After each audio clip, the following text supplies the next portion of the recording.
La verdad es que cuando uno hace una coalición no la hace con los iguales, la hace con los distintos, y tal vez el mayor ejemplo que nosotros podemos dar de la construcción de un país unido, de un único país, es la respuesta a una sociedad que no quiere saber nada de grietas, de polarización, de crispación política, sino que lo que busca es gestos de grandeza y de unidad. Y nosotros trabajamos durante 1 año y medio con Sergio Massa poniendo una agenda política, parlamentaria, programática que nos permitió construir confianza, conocimiento y confianza. Y lo hicimos con una agenda vinculada con los temas sociales. Y en ese punto es donde nosotros encontramos los muchos pareceres que teníamos. Y entonces decidimos que lo importante era deponer diferencias, no porque no existan, sino porque son mucho más importantes las coincidencias. Y trabajamos en las coincidencias sobre la atención de una agenda social del presente. Cuando los otros que están subidos al relato de la polarización lo que hacen es hablar del pasado con esa nostalgia que lo único que busca es la impunidad de los corruptos que se fueron, o los que no quieren atender el presente, no saben atender el presente y entonces quieren vendernos espejismos sobre las posibilidades de futuro. Lo cierto es que la gente sufre hoy una cantidad de carencias que tienen que ver con su vida cotidiana. Por eso es que nosotros decimos el problema de la economía tiene que ver con la economía del bolsillo. Y por eso el eje principal de la propuesta de un país es atender las necesidades cotidianas de las personas, es proteger a las personas en su salario, en su trabajo, en su bolsillo, en la seguridad alimentaria que debemos darle, en su seguridad personal, y por eso los programas nuestros principales tienen que ver con esto. Cuando hablamos del bajemos los precios no se trata simplemente de una consigna de campaña.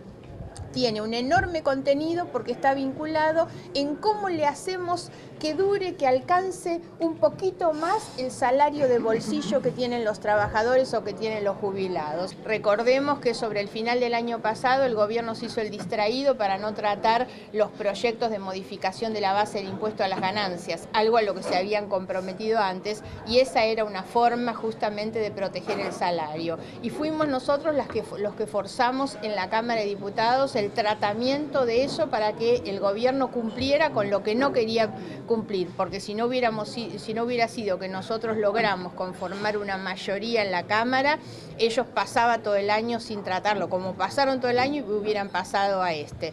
Y también cuando hablamos de proteger el salario de bolsillo, hablamos de los jubilados y de cómo hacer para que al jubilado le alcance. Por eso, además del IVA, los precios de los alimentos, tenemos el IVA, el precio de los medicamentos.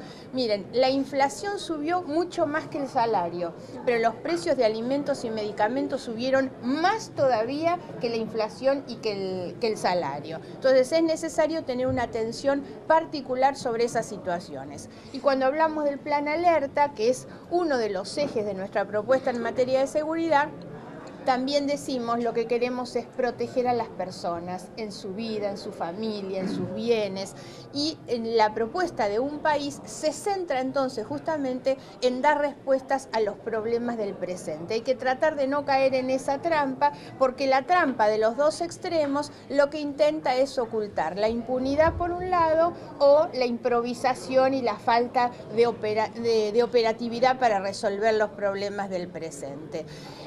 Y finalmente lo que nosotros estamos planteando en este momento es que lo hacemos desde la idea de ser representantes políticos iguales que el resto de los ciudadanos.